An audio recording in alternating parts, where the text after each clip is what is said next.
शुरू करें। तो आज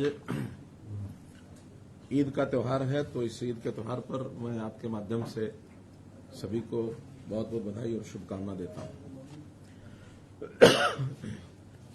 दूसरा, आज के इस पत्रकार वार्ता में मुख्य रूप से जिसलिए आप लोगों को बुलाकर मैंने जो बताना चाह रहा हूं मैं, कि जैसे हम देख रहे हैं कल मानसून सत्र केंद्र यानी संसदीय सत्र जो शुरू हो गया है, और उसमें कल के घटनाक्रम से जो चीजें निकल करके आई वो बहुत ही एक प्रकार की चिंता पैदा करने वाली है, बहुत ही एक प्रकार से ध्यान आकर्षण करने वाली है।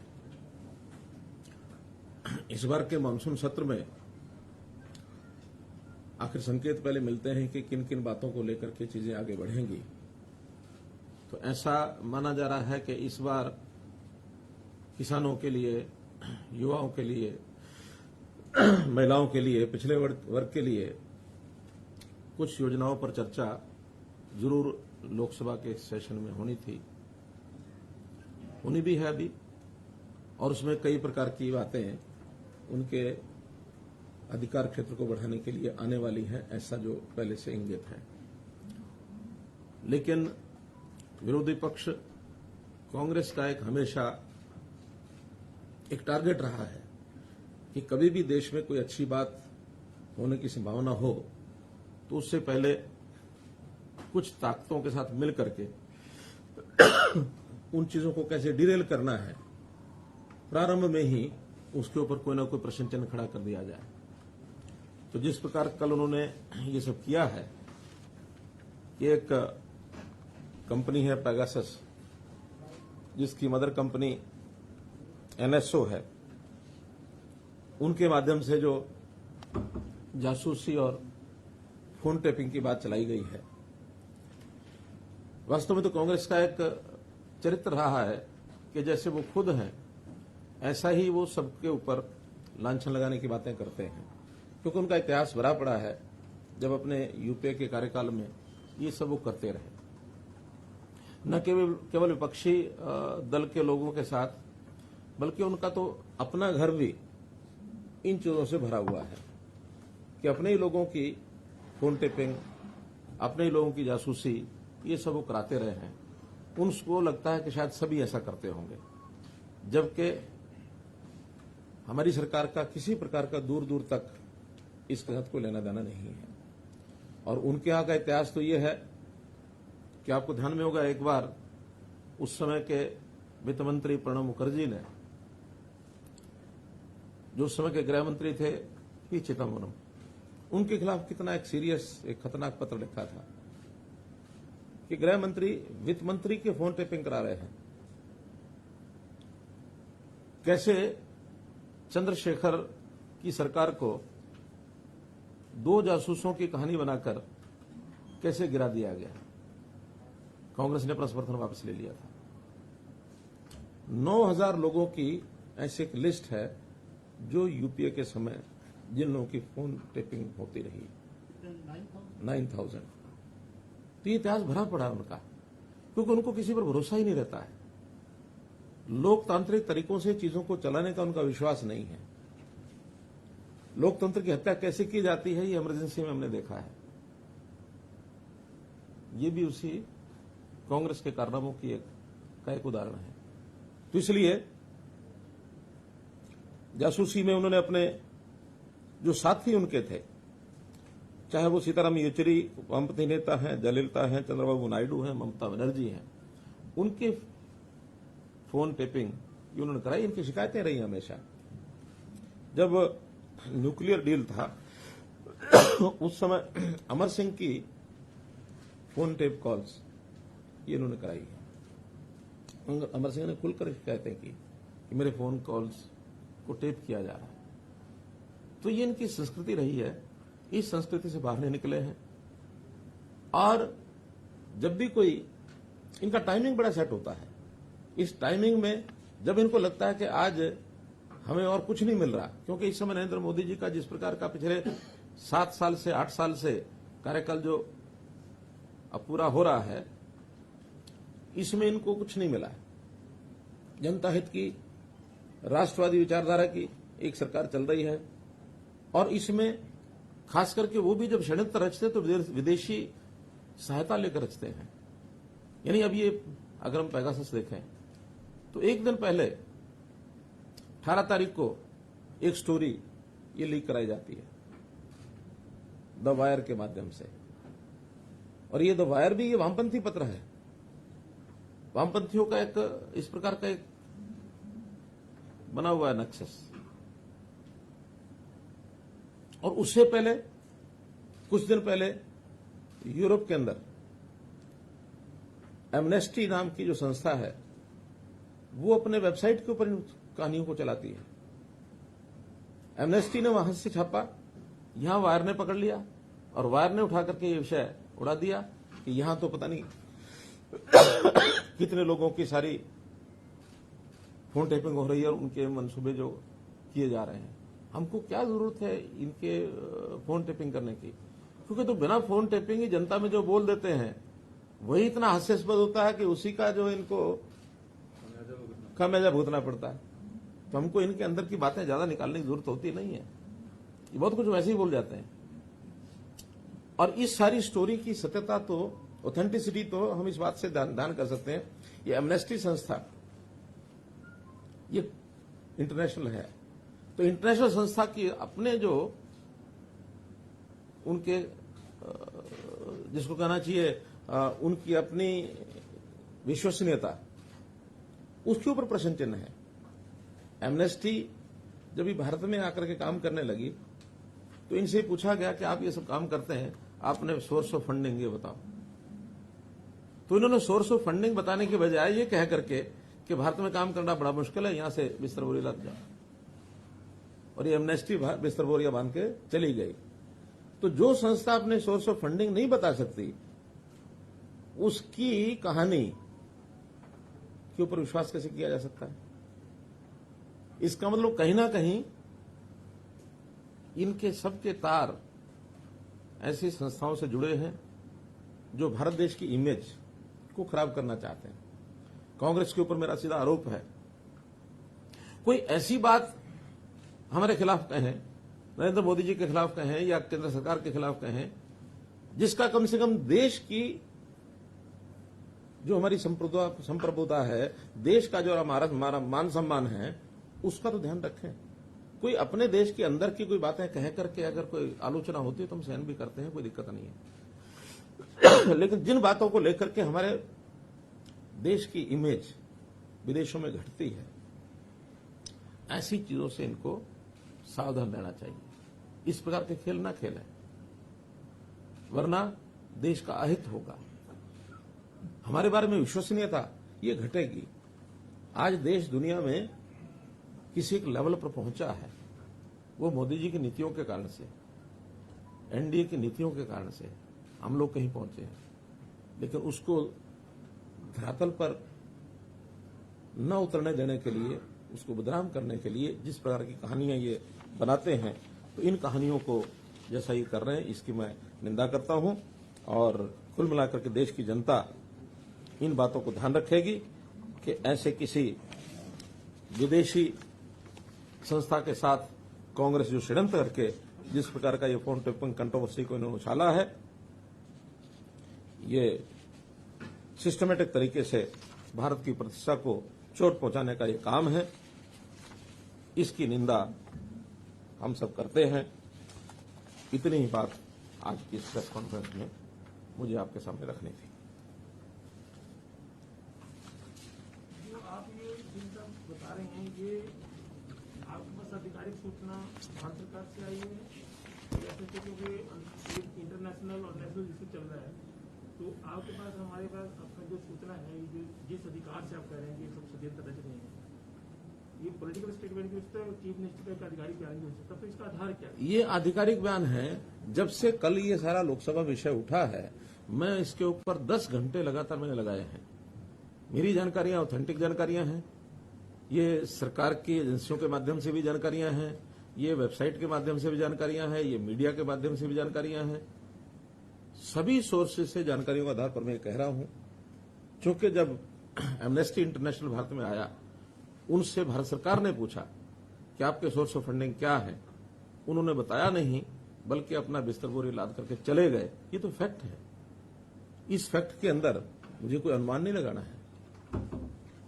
कांग्रेस का जो इतिहास है पिछला, वो सारा फैक्ट है। चंद्रशेखर सरकार गिरी कि नहीं गिरी? 2 जासूसों के जासूसी के कारण से गिरी ना। हरियाणा पुलिस के जासूसों के ऊपर ये ब्लेम लगाया गया क्योंकि कांग्रेस को समर्थन वापस लेना था। आखिर प्राइम मिनिस्टर के घर के बाहर 2 सीआईडी वाले मिल जाएंगे तो इसे सरकार गिरती है क्या? सीआईडी वालों के अपने काम है, करते हैं। अब मेरे बगल में सीआईडी चीफ बैठे हैं, तो इसका क्या मैं क्या कहूं कि भी ये सब सीआईडी करने आए हैं यहाँ? पर इनको आपके आप साथ में लेकर कोई मकसद तो है? मकसद तो यह है कि इनकी जानकारियां बहुत ज्यादा हैं। इनकी जानकारियां, सीआईडी का काम होता है जानकारियां रखना, और जानकारियां मैंने इनसे भी ली हैं। ये भी पहले आईबी में थे। यही मैं जानना चाह रहा था जी। नहीं, उसमें मुझे आपत्ति नहीं है बताने में। जो फैक्ट्स हैं वो फैक्ट्स हैं, और ये सारी जानकारियां हम सामान्य व्यक्तियों की बजाय जो प्रोफेशनल इंस्टीट्यूशंस हैं वो ज्यादा जानकारी रखते हैं, हमसे ज्यादा रखते हैं।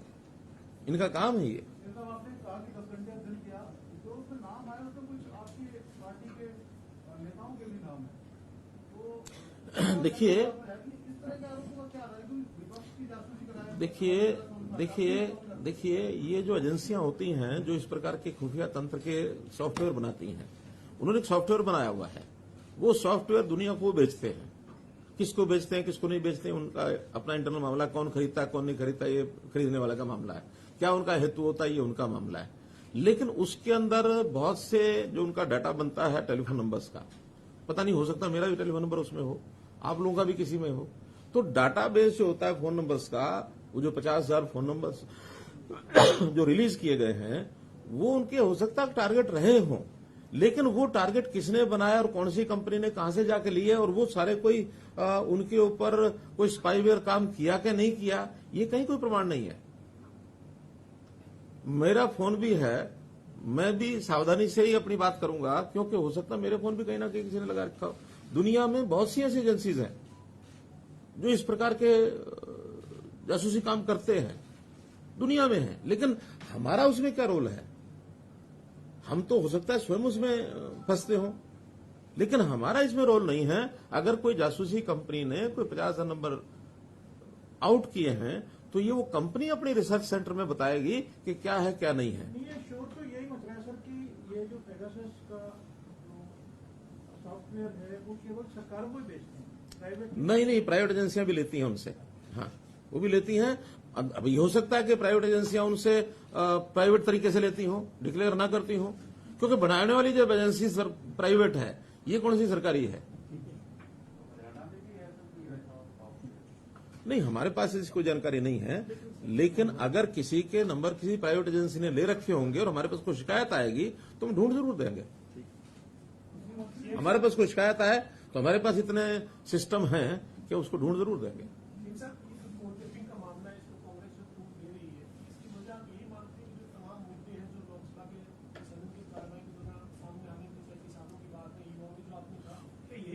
उनको कैसे ओवरशैडो किया जाए, उनके ऊपर कैसे एक ऐसा मुद्दा डाल दिया जाए जिसके अंदर चर्चा चलती रहे और बाकी सारे विषय गौण हो जाए। मुख्यमंत्री जी, दुनिया के 17 मीडिया ऑर्गेनाइजेशन ने मिलकर ये पेगासस प्रोजेक्ट पर काम किया है। क्या आपका मानना है कि ये सारे वामपंथी विचारधारा से जुड़े हुए हैं? उसमें वायर एक है। हाँ, वायर एक है। तो वायर वामपंथी है, आप सिद्ध कर लीजिए। वाशिंगटन पोस्ट, द गार्जियन, सब ऐसी ऐसी संस्थाओं से जुड़े हुए हैं जिन संस्थाओं का किसी देश के साथ कोई लगाव नहीं है। ये सब अपने अपने तरीके से ये काम करने वाली संस्थाएं हैं। ये कोई देशभक्ति या देश के प्रति प्यार रखने वाली संस्थाएं नहीं है। सवाल ये है कि लोकसभा से पहले क्यों आते हैं?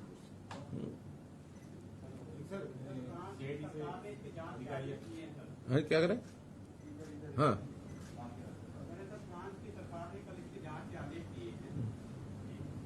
सरकार ने, फ्रांस की सरकार ने, तो करे ना, फ्रांस की सरकार जांच करे और जांच के तथ्य जो सामने आएंगे उसके बारे में अपनी टिप्पणी करेंगे कि हाँ सरकार ने किस मंसूबे से की है। क्योंकि कोई दूसरा देश किसी दूसरे देश के बारे में कोई बात टिप्पणी करता है और कोई जांच कराता है, उसका भी अपना कोई मंसूबा हो सकता है। हमारे अपने देश की एजेंसी पर तो हम भरोसा करेंगे, लेकिन बाहर की एजेंसी के ऊपर हम एकदम को भरोसा करने की बात नहीं है। जब चीजें तथ्य सामने आएंगे तब देखेंगे। और देखिए, इन सारी बातों का एक जो मुख्य बात है, मान लो ये विषय था भी सही, कोई ऐसा असल में तो कोई है नहीं, लेकिन इसकी कोई विषय को उठाना ही था, तो ये 20 दिन पहले, महीना पहले, 2 महीने पहले, 15 दिन पहले क्यों नहीं हुआ? विषय तो ये सालों से चल रहा है। ये कंपनी 2018 से ये काम कर रही है। विधानसभा का, लोकसभा का सत्र शुरू हुआ उससे 1 दिन पहले इस विषय को उठाने का हेतु क्या है? ताकि हमें शोर मचाने के लिए कोई मुद्दा मिल जाए। क्योंकि सब तो जरूरी नहीं कि 10 घंटे का समय लगाएंगे, जैसा आज मैं अथॉरिटेटिव बोल रहा हूं, ऐसे सब लोग 10-10 घंटे का समय लगाएंगे और फिर जाके बोलेंगे। लोकसभा में हर प्रकार के लोग बैठे हैं, अब उनको अपनी बात को ऐसे बताने के लिए कि हाँ भी हम ये बहुत बड़ा कुछ कर लिया हमने और उसके कारण से शोर मचाना और विधानसभा का लोकसभा को न चलने देना। क्योंकि पहले भी कई किस्से ऐसे आए हैं, जब किसी मुद्दे को पकड़ते हैं लोकसभा को कितने दिन अवरोध डालना, ये जो अवरोधक है ये वास्तव में देश की प्रगति में अवरोध पैदा करते हैं। ये सरकार चलाने में अवरोध पैदा नहीं कर रहे, देश की प्रोग्रेस में अवरोध पैदा कर रहे हैं। नहीं तो करेगी तो उनको जवाब मिलेगा। लोकतंत्र तरीके में प्रदर्शन करें, प्रदर्शन करना अधिकार है सबका, लेकिन प्रदर्शन करने में जो कहेंगे उसका जवाब तो हम देंगे ही। लोगों को लोक जागरण तो तभी होता है जो लोगों में ये सारी बातें जाएंगी। आखिर मुझे प्रेस कॉन्फ्रेंस करने का हेतु क्यों ध्यान में आया? इसलिए कि इन विषयों की जानकारी आपके माध्यम से लोगों को मिले, लोगों का जागरण हो कि कांग्रेस क्या करती है। कांग्रेस की काली करतूतें ये कभी भी कामयाब नहीं होंगे, न ये देश में होंगे, न ये हरियाणा में होंगे। हरियाणा की बात बताता हूं आपको। अब CMEI क्या है संस्था? CMIE हर बार ये पिछले 1.5 साल से 2 साल से कि बेरोजगारी 29% हो गई, बेरोजगारी 35% हो गई, बेरोजगारी 36% हो गई। और हमने कहा कि सेल्फ डिक्लेयर्ड, जिन लोगों ने डिक्लेयर किया कि मैं बेरोजगार हूं, वो 6.1 है। हमारे पास तो अब क्योंकि हमने तरीका खोज लिया अपना, ये तो सैंपल इकट्ठा करते होंगे CMI वाले, तो 2000 सैंपल ले लिए, उसमें कुछ रिटायर्ड लोगों भी डाल लिया, कुछ और। अब रिटायर्ड आदमी क्या कहेगा मैं रोजगार वाला हूं? 60 साल से ऊपर के आदमी का तो पूछने का कारण ही नहीं है। बेरोजगारी होती है 18 साल से 60 साल के बीच में, रादर 18 से 58। ये जो 40 वर्ष का जो कार्यकाल है किसी का, इसमें रोजगार है कि बेरोजगार है, इन्हीं का मूल्यांकन होता है। अब 75 साल के आदमी को आप कहेंगे क्या बेरोजगार है कि रोजगार है, कोई अर्थ है? या किसी स्कूल कॉलेज विद्यार्थियों को कहेंगे रोजगार है कि बेरोजगार है, कोई अर्थ है उसका? कोई अर्थ नहीं। मंत्री तो कह सकते हैं रोजगार मिला हुआ। कुल मिलाकर सेल्फ डिक्लेयर्ड लोगों ने 6.1% लोगों ने कहा कि हाँ मैं बेरोजगार हूं, और मानते हैं 3 से 5% बेरोजगारी हर एक देश में, हर एक प्रांत में, हर जगह रहेगी।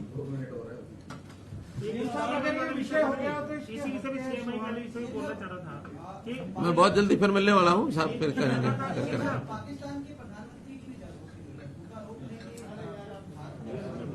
इंडिया की बात करें, मेरा कहना कि हमें तो अपने बारे में विचार करना चाहिए कि हमारे देश के अंदर कौन क्या खेल खेल रहे हैं।